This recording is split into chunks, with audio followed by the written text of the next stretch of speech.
Hi, this is the Englishman of EB English Music and welcome to another Studio Talk vlog. Today's video is continuing from the last video where I spoke about the playlist submission process or the submission process for your song when sending it to radio. This time around, I actually want to talk about the information that you need to include in your email or in the CD cover that you are going to send to radio stations.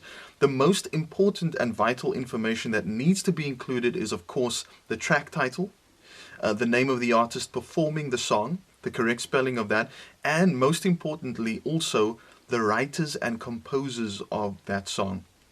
Now, when you do that, you need to include their real names. I know a lot of producers have pseudonyms and things like that, but for the purposes of radio, what needs to happen is the real names of those artists and producers involved in the writing and composition of that song need to be included.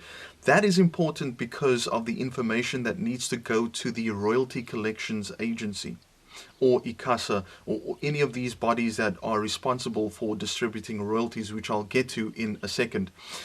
The other information that could be useful but not really necessary is a little bit of information about the artist that's actually performing the song.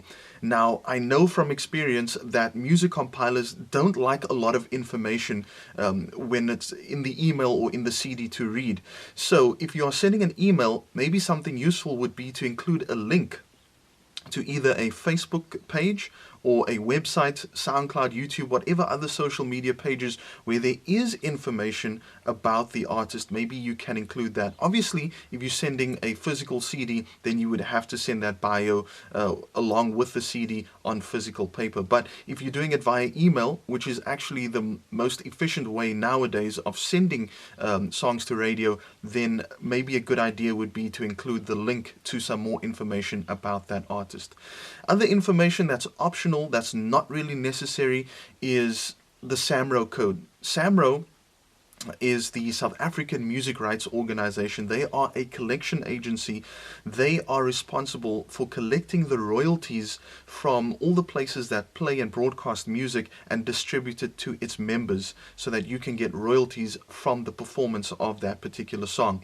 Now, some people want to include the codes that are generated from SAMRO when you register a song. That isn't necessary, but if you want to include it, you can. If there is a code that is, in my opinion, important to include, but this is only important if your song is being played outside of South Africa in any other country, it would be the ISRC code. What ISRC stands for is the International Standard Recording Code.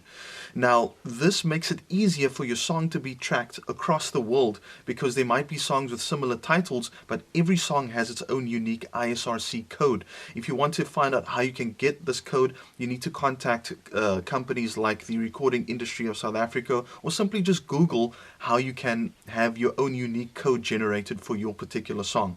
Coming back to SAMRO and why it's important for you to register your song, like I mentioned, SAMRO is responsible for collecting all these royalties. Now, what happens is that every radio station or any place that is responsible for playing or broadcasting music, they need to pay a license fee to SAMRO or to ICASA or whoever it is that they're paying this music usage license to. From that, they look at how many times your song has been played, when it's been played, and all of that. From that, they can establish through their various algorithms how much it is that you need to be paid in terms of your royalty. And this is what's called a performance royalty. This is just one of the many royalties that you can earn from your music. There are other royalties like mechanical royalties and needle time rights, but we'll get to that in later Studio Talk vlogs because those are handled by different companies.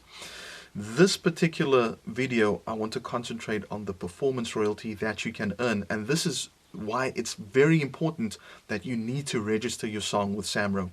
Obviously, before you can register your song with SAMRO, you need to be a member of SAMRO. What you need to do is visit their website, www.samro, that's samro.org.za. We'll put it at the bottom of the screen. Click on there, they'll have all the information, membership forms, what you need to fill in so that you can become a member of SAMRO. And then from there, obviously every time you write something, then you need to fill out what's known as a notification of works form. And we'll get to that in the next episode of the Studio Talk vlog. But that is the information that needs to be included when you send your song to radio.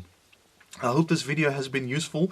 If you want to check out the previous videos that led up to this one to get all the information that's needed when you submit your song to radio, please check that out as well. Subscribe to my YouTube channel, youtube.com/Englishman, so you can get all the notifications of all the videos that I post and all the information that I'd like to convey to you. And please give me a thumbs up. I'll catch you on the next Studio Talk vlog.